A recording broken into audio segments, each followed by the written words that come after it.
Shear check.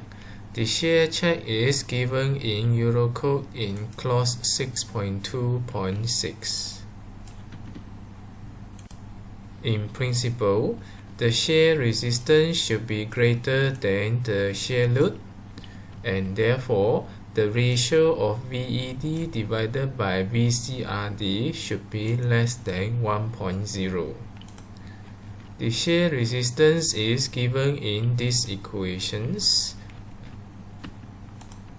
which is plastic resistance in shear load. The equations comprises the effective shear area multiplied the shear capacity and also divided by factor of safety.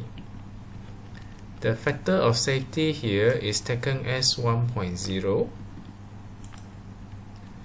The stress capacity for shear is a function of Fy divided by square root 3. Bear in mind that the Fy is a measure of the specified yield strength in tension. You are not supposed to use Fy as a shear stress, as the direction of shear loads is perpendicular to its directions. However, we can use the Fy to predict the shear stress capacity, which is equals to Fy divided by square root 3.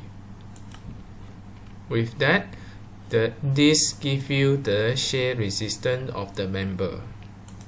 Bear in mind that this equation is applicable when there is no torsion.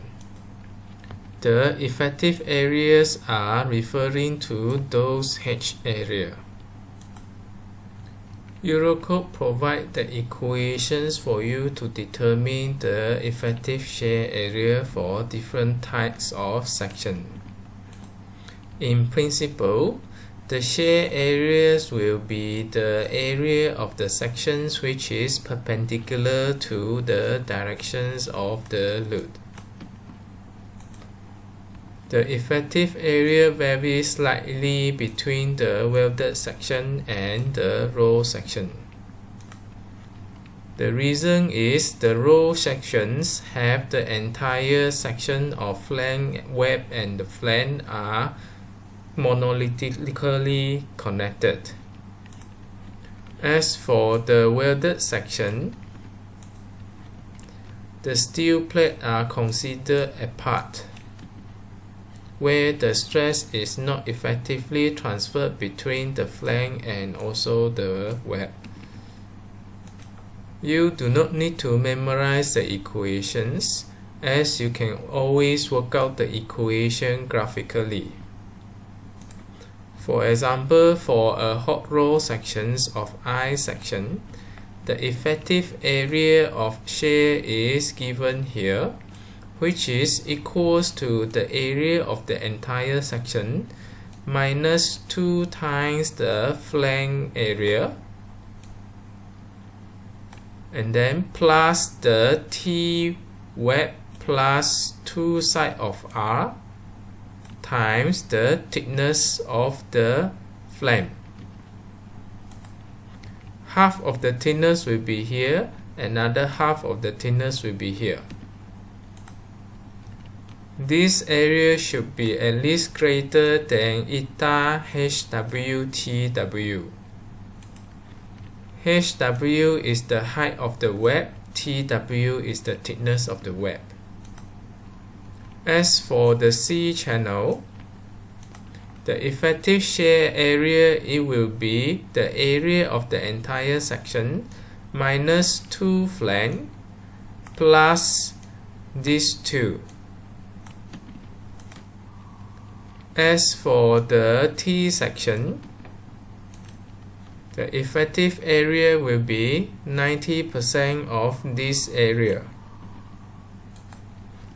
For the welded section, the stress is assumed not properly distributed from a member to another. Therefore, the stress area should be considered separately. Similar principles apply to the hollow section. There is a factor of eta here. This it will be discussed in the following slides. The eta may be considered as 1.0, which is conservative for all the cases. It is recommended by Eurocode 3 Part 1. However, to be more precise, the eta can be equals to 1.2 when the steel grade is equal and less than 460. As for the steel grade which is more than 460, you may use eta equals to 1.0. This specification is given in Eurocode 3 Part 5, Clause 5.1. Next, we need to check for the shear buckling resistance of the web. This figure shows a typical failure of the shear buckling failure. It occurs when there are diagonal compressions and tension of the member when the web is relatively slender. This normally happens when you have a very deep web and the thickness is relatively thin.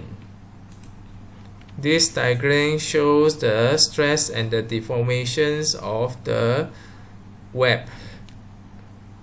In order to check that, you need these equations for the web without stiffener, and this equations is for the web with intermediate stiffener. The epsilon is given in these equations, and the shear buckling coefficient is given in annex.